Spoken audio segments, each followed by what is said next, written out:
Урматтуу телекөрүүчүлөр, Кыргызстанда жаңы гана өнүгүп келаткан грэпплинг спорту боюнча Кыргызстандын жана ошондой эле Азиянын, дүйнөнүн чемпиону болгон биздин мекендешибиз Токторбай Жусуп уулу менен маек куруп көрсөк, анда эмесе көрсөтүүбүздү баштадык.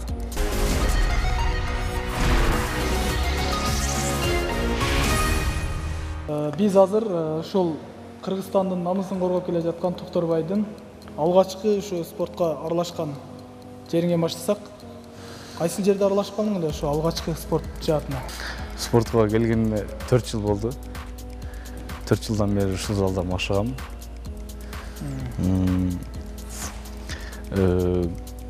Күрөшкөнүмө 1 жыл болду. Грэпплинг күрөш менен машыкканыма.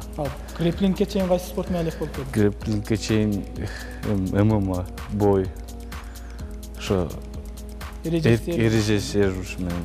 Сени ушул спортко ким үндөдү негизинен? Же кичинеңден өзүң мындай кызыгууң бар болчу? Бул жака чакырган, түрткөн менин бир тууган акам болду. Өмүрбек деген. Ошонун достору биякта тренировка түшкөн. Өзү спорт жаатында чемпион ба кандай? Ол да чемпион, боксер. Бокс боюнча чемпион. Кооптуу да эреже серуш, мисалы жаракат алып калышы мүмкүн. Сен кандай жаракат алдыңбы? Эреже серушта. Жаракат аласың. Жаракат эми бир жолу кашым жарылган. Кашым жарылып, кичине сотрясение алып. Ошол окшогон. Неси кызыктырды анан жаракат алган спортту сени неси кызыктырды? Эреже серуштун кызыктырган жери эрежеси жок да, ошон үчүн кызыктырды. Түрдүү ыкмалар менен мындай алыша берсең болот деген. Боло берет. Мисалы ошо эреже серуштан сен кайсы спортчуну баалайсың? Какта, Кыргызстандабы же дүйнөдөбү? Эреже серуштанбы? Эми көп. Мен мындай баалай турган боецтер.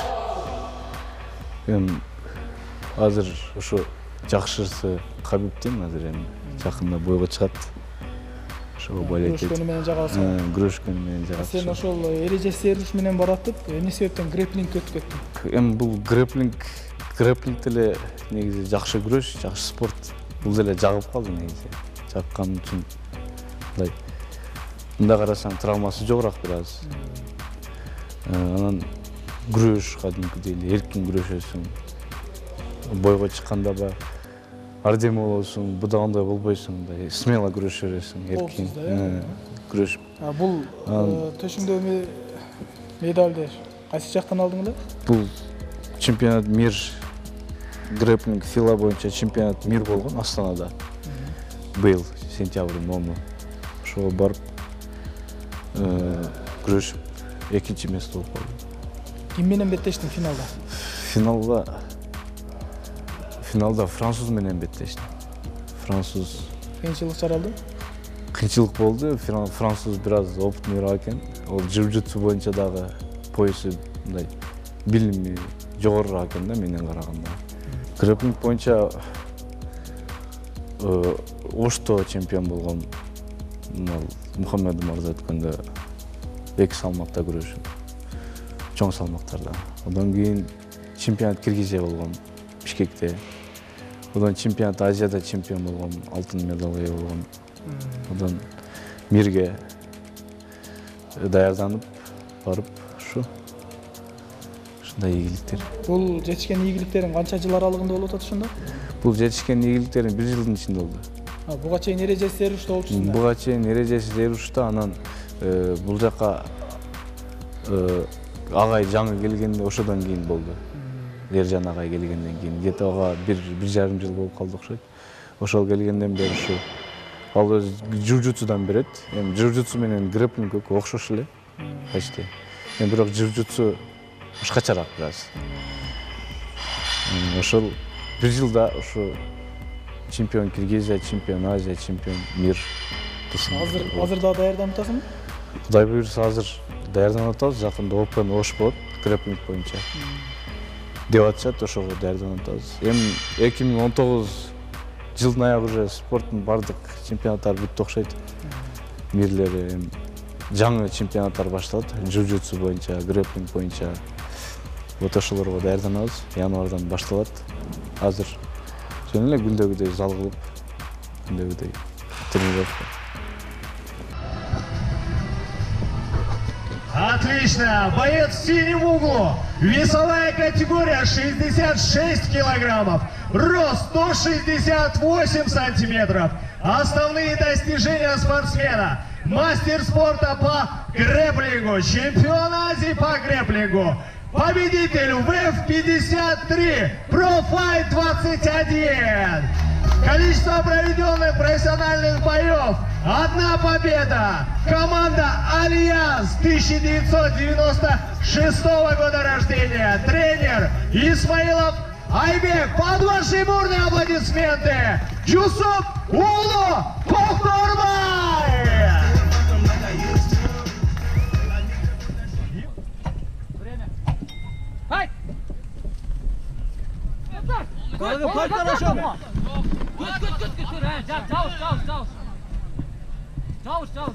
А бойцы обратно уходят в партер.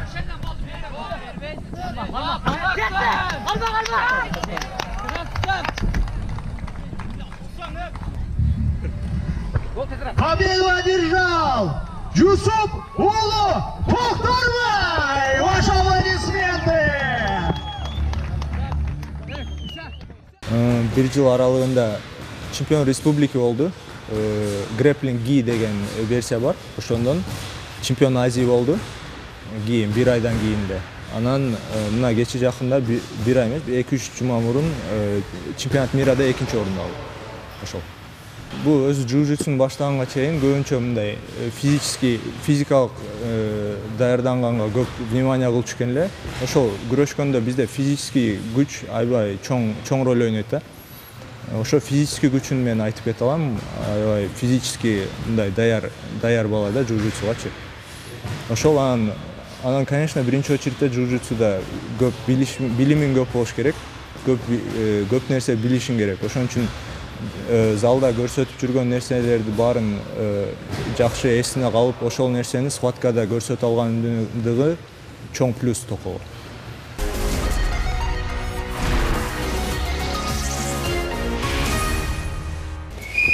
Токтурбай, мисалы, мына дүйнөлүк спортчулар бар го, мисалы мына Федор Емельяненко бар. Дагы бир көптөгөн спортчулар бар да, атагы чыккан дзюдодон, самбодон мисалы. Ошолордун мында кулагы сынган эмес да? Сен кулагың сынып калыптыр. Күрөшүп атканда сынат.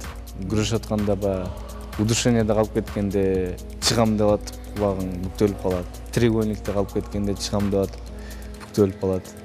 Ошодон биринчи сразу эле чоң болуп сынып калбайт. Биринчи кичине сынат, одан кийинки күрөштө дагы кичине сынат, ошентип чоңойтуп анан ушундай болуп калат. Айтайын деген просто биздин мына Ош шаарында эле эмес, мына Кыргызстандагы жаштардын көбү атайын сындырып алат экен да кулагынчы, мисалы. Спортсмен дегендей көчөдө жүргөнгө көргөзүш үчүнчү. Андайлар бар. Андайлар бар да. Кыргызстанда биздин спортчуларды өзүң деле мында угуп жүрсөң керек, кичине аты чыккандан кийин бир башка чөйрөгө бурулуп кетет да, бир депутаттын мындай коргоочусу болуп, бир чоңдордун коргоочусу болуп, ошондой бир крим чөйрөгө аралашып кетет. Сенде максатың кандай? Менде андай жака бара турган ой жок негизи. Максатым ушу тренировка кылсам, дагы чемпионаттар бар алдыда.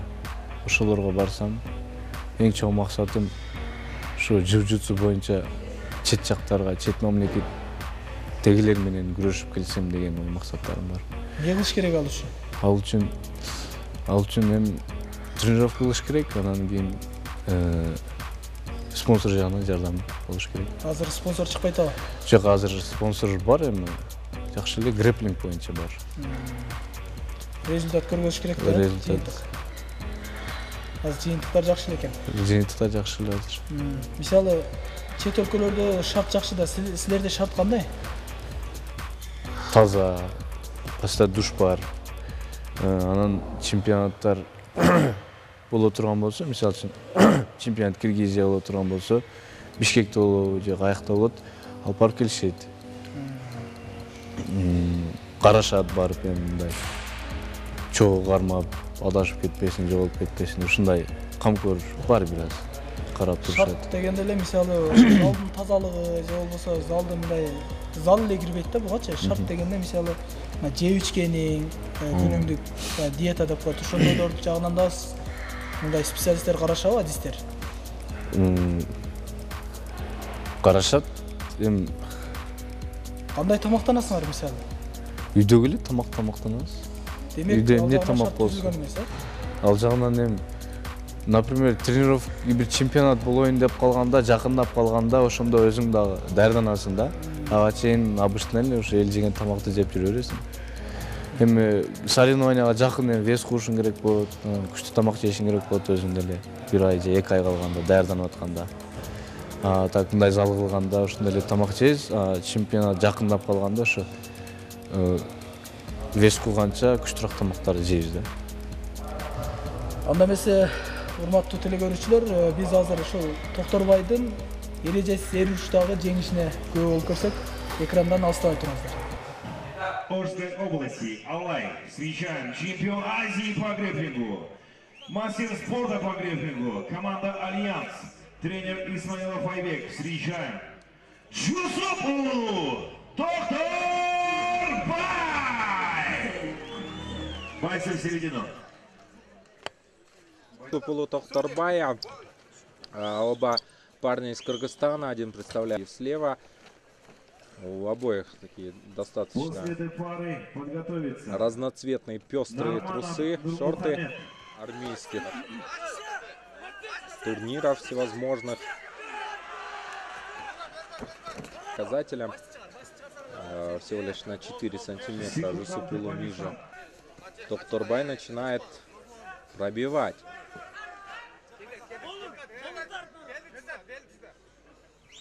В отличной позиции находится Жусупулу, и вот, собственно, свой удушающий прием. И 49 секунд удушающим приемом победа одержал Жусупулу Токторбай!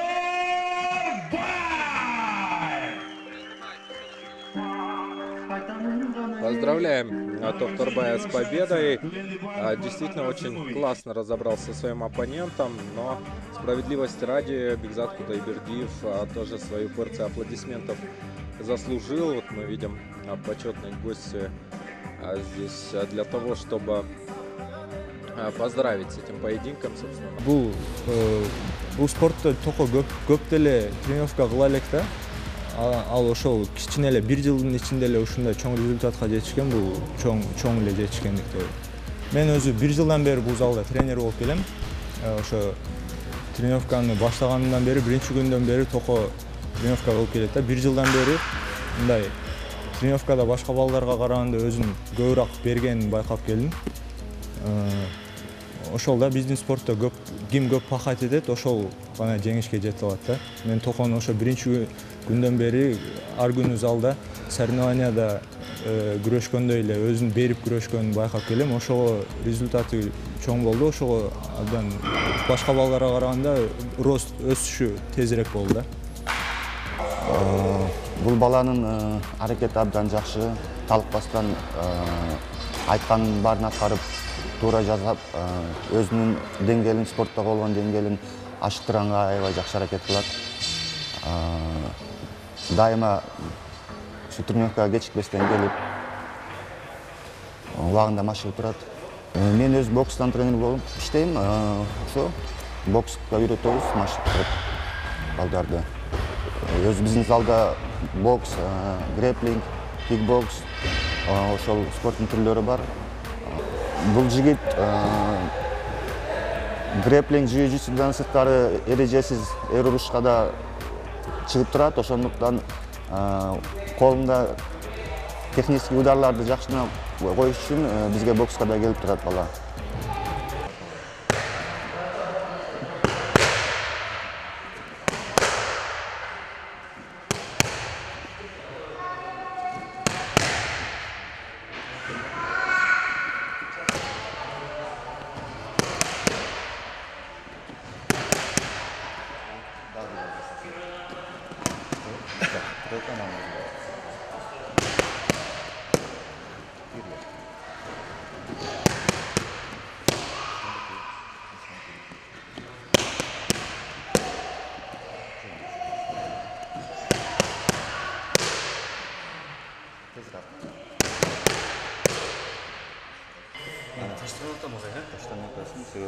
қалып жатады да.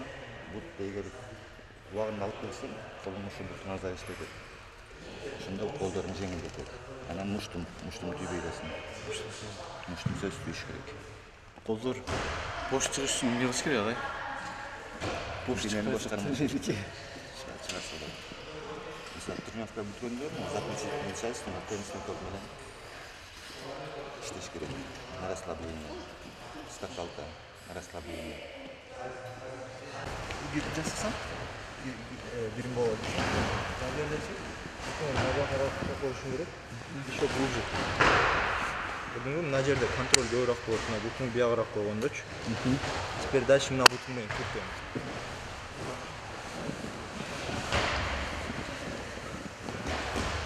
Бүгүнкү разницасы. Мындай кетип аткан менен мындай кетип аткан разницасы. Масабы үч контроль көбүрөөк болот.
Менин максатым Кыргызстандагы спортты өнүктүрүү, Кыргызстанга мен өзүм салым кошуу.